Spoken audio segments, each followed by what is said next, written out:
Một đời người, một dòng sông, mấy ai làm kẻ đứng trong bến bờ.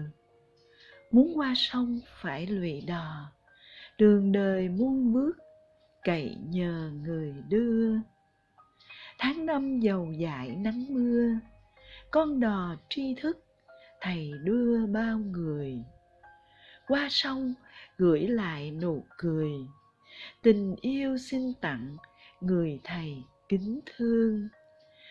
Con đò mọc mái đầu sương, mãi theo ta khắp muôn phương vạn ngày. Khúc sông ấy vẫn còn đây, thầy đưa tiếp những đò đầy qua sông. Cuộc đời thầy đưa biết bao người qua dòng sông tri thức. Dòng sông vẫn cứ êm trôi, tóc thầy bạc đi, mắt thầy nheo lại, nhưng vẫn luôn vững tay chèo và hết lòng vì thế hệ trẻ. Bao nhiêu người khách đã sang sông, bao nhiêu khát vọng đã vào bờ, bao nhiêu ước mơ thành sự thật. Có mấy ai sang bờ biết ngoái đầu nhìn lại. Thầy ơi, thầy cô đã chắp cánh cho những ước mơ của chúng ta bay cao, cung cấp hành trang kiến thức cho chúng ta bước vào đời và giúp chúng ta thành công trên con đường học vấn. Thế mà có ai lần tìm về lớp cũ trường xưa để thăm lại những người đã hy sinh tâm huyết giúp chúng ta thành người hữu ích? Có ai nhớ chăng bao kỷ niệm êm đềm thấm đượm tình thầy trò? Một dòng đời, một dòng sông, mấy ai là kẻ đứng trong bến bờ.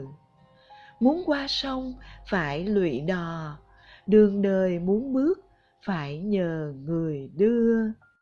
Có ai đó đã ví người thầy như người chèo đò, và cô cậu học sinh là khách qua sông. Khách qua sông rồi, con đò vẫn như say sưa, miệt mài, giữa đôi bờ đưa bao thế hệ, đi ngang dòng sông tri thức. Còn gì vui hơn đối với những người thầy khi học trò của mình lần lượt trưởng thành ra đời, nhường bước cho những chú chim non mới. Còn gì vui hơn khi những khách qua sông đã nhớ dòng sông, bến đò xưa và cả người chèo đò lặng lẽ. Thầy ơi, mặc cho cuộc sống buông ba, thầy vẫn một đời chèo đò, đưa từng lớp học sinh qua bến bờ tri thức. Ngày lại ngày, thầy cặm cụi nắm vững tay chèo, chỉ sợ học sinh của mình lạc lối trên đường đời, có lắm bão táp chông gai. Ánh nắng mặt trời cuối ngày rồi sẽ tắt, dòng sông đến nơi con đập sẽ tự mình rẽ sang một hướng khác. Nhưng việc dạy người làm sao rẽ được, gắn bó đời bằng một lối đi chung. Cao cả thay tấm lòng nhà giáo, lặn lội chở người qua bão táp phong ba, cập bờ hạnh phúc. Đến nơi rồi, một nụ cười đọng mãi, lặng lẽ quay về, lái tiếp chuyến đò sau. Chuyện một con đò dầm dãi nắng mưa, lặng lẽ chở từng dòng người xuôi ngược. Khách sang sông, tiếp hành trình phía trước. Có ai nhớ chăng hình ảnh con đò? Suy cho cùng, sự hy sinh của mỗi thầy cô giáo là quy luật muôn đời.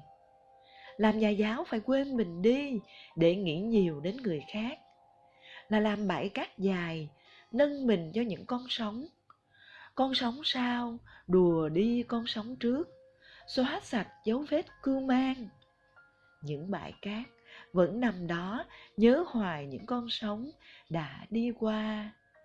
Thầy cô giáo là người chèo đò, đưa khách sang sông, con đò về bến cũ.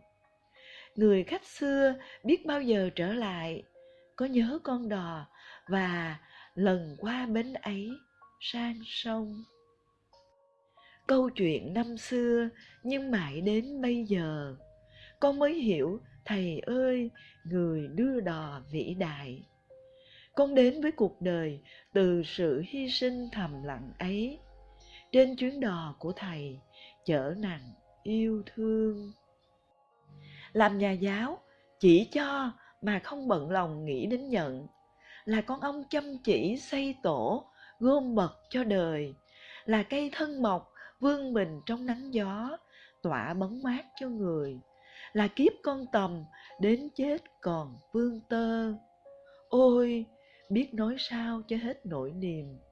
Chỉ đến khi lớn khôn, bầy học trò nhỏ hôm nay mới hiểu được tình cảm của thầy cô dành cho chúng.